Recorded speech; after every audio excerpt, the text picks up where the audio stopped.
This strategy will destroy everything super quickly. Just watch this bad get taken down.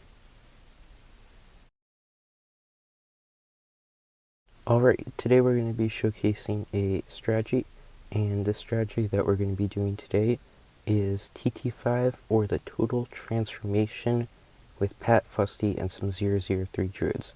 So to start this strategy off, we are going to need to be doing a early game combination, usually Submarine and Alchemist or Ninja and Alchemist. If the Submarine Alchemist is available, always do that because it's much better. But on maps that don't have the water, you can do Ninja Alchemist. It will just be a little bit trickier in the mid game. So for this, we're going to be showcasing it on another brick Chimps, and we're just doing the standard early game with the Submarine. So we're getting the 203, the Intel Dart, and I'm going to be getting the Alchemist in the back. And on some maps like this, the Intel Dart does not really cover a lot, so sometimes you'll have to get it to Crossbow Master, but if you don't, there's no need. And if you're doing the Ninja Alchemist, I'd recommend just doing Bloons td6 and the B-Brew, and then we can go into the discounted super. So we're going to also need a pretty hefty mid-game strategy for this, because the Total Transformation is a little bit pricey, and we won't be able to get it way later on. So what we're going to do is we're going to do a Sun Avatar mid-game, and this is great because it synergizes well with Pat Fusty. All you have to do is just use Pat Fusty's ability on some of the more dense waves where the Sun Avatar does not have Pierce, and we're good. So we're getting some discounts. Normally I would do 3 discounts because it is worth it on the Sun Avatar alone, but sometimes you're a little tight on space, so to give you leeway, I'm showcasing this with just 2 villages, both having discounts. We'll give 1 drums and 1 range. The village that is farther back usually should get drums because it will also inherit the extra range boost, so you can affect more things. So we're going straight in, we're upgrading to 202, and about on round 50, we start saving up for the Sun Avatar, which with your discounts will be either 17k or 19k.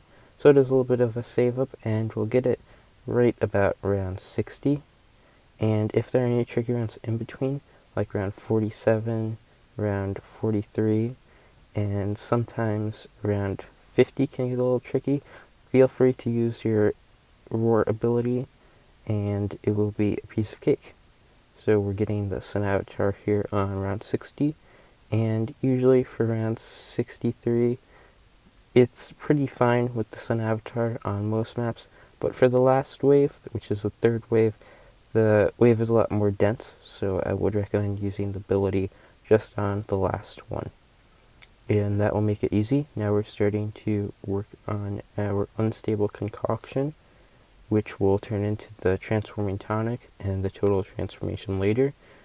This map is a little bit interesting because it allows the the Unstable Concoction to throw at the mobs coming in, which will make all the mobs have a lot more Unstable Concoction on them, which can be a good thing because it does a lot more damage, but also a bad thing because it will make a super dense wave of ceramics, and oftentimes the Sun Avatar can't handle it.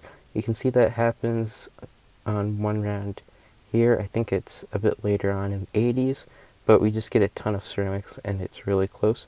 So keep that in mind, that the Unstable Concoction can hurt you instead of help you when trying to find a place for it.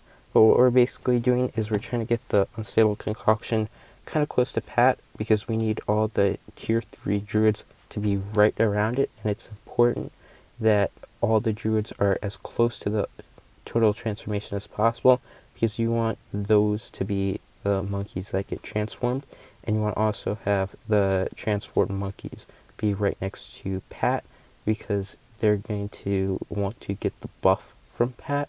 So the placement's going to be pretty tricky. It may take a few tries to get used to it, but it's really not that bad. Just have everything clustered in one spot with the villages below, and you'll get all the appropriate buffs that you need. So here we're saving up for the total transformation.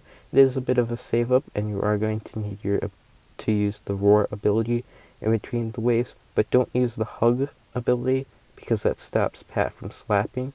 So as you can see there, that was around where there was a lot of super ceramics, so just keep that in mind. You might have to use your roar a little early. And also during the save up, you can use the transforming tonic ability to get another laser monkey. I did not do that, but if you need to do that, that is completely fine and it won't hurt you. So moving on round 85, we get the total transformation, and we can use that here and there. And for these rounds, what I usually do is I use the total transformation, and then on the next round I'll probably use the roar. But for a map like this where you get a little bit of stall in, it's fine. And also you can see there the game crashed, which is an issue that I noticed happened throughout this run. It was not with any other video, and I did record these all in one night, so it's probably an issue with the total transformation, which I find odd. I'll have to ask some of the developers about that. But after we get but basically what I was saying before is that you can use the abilities kind of in opposite with each other, so you always have one up. So like on round 90, you can see I used roar with the sun avatar to kill the DDTs, and then on 91 I can use the total transformation ability. And now what I'm doing after I get the total transformation and everything set up, I'm getting some 004, and I actually get them to 014 because they do a bit of damage, druids, and this will actually buff the 003 druids on top of the total transformation buff, the Pat buff, and the Heart of Vengeance, and the tier 3 buff for the druids. So these are super buffed, and they will do an insane amount of damage. You can actually do the math on them, and it is quite insane, and you can see them on round 97 here. It just deleted 2 fortified ZMGs, and later on round 100 we're going to see the bad get deleted. So overall, this is a pretty fun strategy to use. It's not the best for beginners, but it's really insane and it does a ton of damage, and you should definitely check it out. That's a victory. That would have been a black border if the crashing issue did not happen.